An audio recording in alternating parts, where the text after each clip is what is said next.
A massive invasion of privacy could be coming, courtesy of Uncle Sam. A new proposal by the Biden administration would give the IRS access to all bank accounts with balances of $600 or more. Republicans are calling it a big government intrusion. Do you distrust the American people so much that you need to know when they bought a couch or a cow? They want to know how much money you got in the bank, how much you're spending. If you bought a wedding dress or a gun, they're going to have a list a mile long on you. What does that have to do with building back better or infrastructure or even, equity?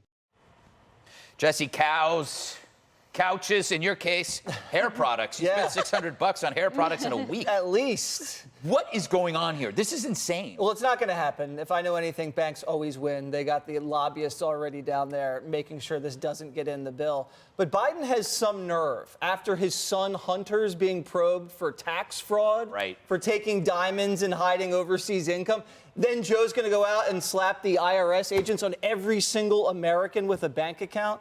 Your relationship with your bank is sacred. It's like your relationship with your lawyer or, your relationship with your wife. But it's a one-on-one relationship, right? Yes. Hopefully. The feds want to make it a threesome. It's not a threesome. This is supposed to be you and your bank, right?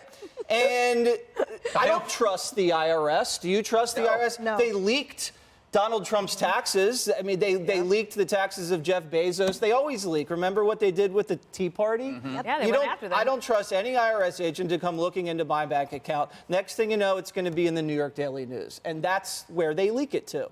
The other thing is, too, it's going to push everybody out of the banking system and into places like Bitcoin. If you're afraid the government's snooping on your regular checking account, that's what they're going to do. There's a lot of money that people hide. I get it. But not regular wage earners. We're talking about people with partnerships and family businesses. That's where the money's hid in refinancing real estate, not here. Yeah. Jessica, is there something that we're missing here? Like, what is the strong argument for this? And why $600? I don't get this at all. I was actually surprised to see Janet Yellen defending it because $600 is such a low amount. It's not that I don't value money in any other way, but that's an amount that the average American could have in a savings account. And it has always been such a powerful argument the Democrats make about the average American family not being able to handle a medical emergency, right? Like when we go into elections and we say this is why we need better healthcare options, this is why we need better wages, because if something, God forbid, were to happen to an uninsured family, they wouldn't be able to cover the cost. That cost, though, is higher than the $600, and there has been pushback from Democrats on it. I don't understand it. You want the really rich people, the people who are going through shell companies and aren't reporting their income, and that's certainly not the average person with $600, and it's $80 billion out of the bill right away that we could just take out. There you go. Emily, if you compare this to what we see on the streets with the rampant crime, anarchy on the city streets, which we'll be talking about on the D block, we're too busy going after taxpayers. We're going after parents, getting in fights at school boards. We're going after people who have $600, but we're not going after the people committing actual crimes. Yeah, this president keeps villainizing the wrong Americans. Is it vilifying? No, villainizing. He's making regular Americans villains. Are you sure? I think it's both. Villain. It would behoove you. Anyway, I look like a villain today, I feel like.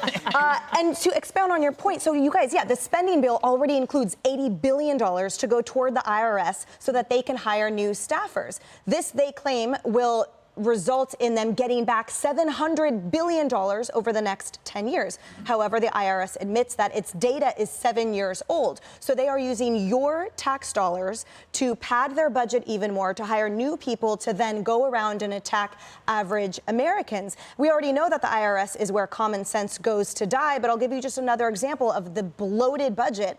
Like, I've seen a $100,000 prosecution on the criminal side, which is filled with JV League individuals, to reclaim and a $30,000 alleged fraud.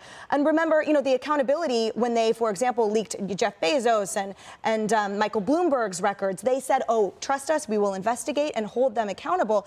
Well, what are the results of that investigation? They are simply investigating you. Dana, what are your thoughts on Well, this? on the IRS issue, I was talking to some people that work in the Senate side, and it is one of the top. This issue of the IRS expansion that Biden wants to do is one of the top 3 issues that Senate offices are getting calls about. And they're mad because it's like a $97 billion in it. They're mad about that because it's like, that small businesses are going to have to eat that. They don't have the lobbyists or the accountants that can help them navigate all of that. And a real interesting thing is that Republicans are saying, and Trump really pushed this, right? Cutting red tape for small Right. businesses. Biden wants to cut red tape for the IRS agents and hire more of them so that they can go after you. But I also think this is really important. President Biden has nominated a woman named Saul Omarova. She would be comptroller of the currency. It deserves a lot more attention. I could not believe it when I saw this. So she went to the University of Moscow Right. on a Lenin scholarship. She has said that the market does not always know best. She would be put in charge of the currency of the United States. So that's what I think, like this, and then the C block topic and the D block. You add all that together, and What I do you think have? Americans are waking A up. trial separation. I'll bet you she's in Hunter Biden's Rolodex. A cooling off period. Yes, we need a cool off period. I don't know what I'm saying.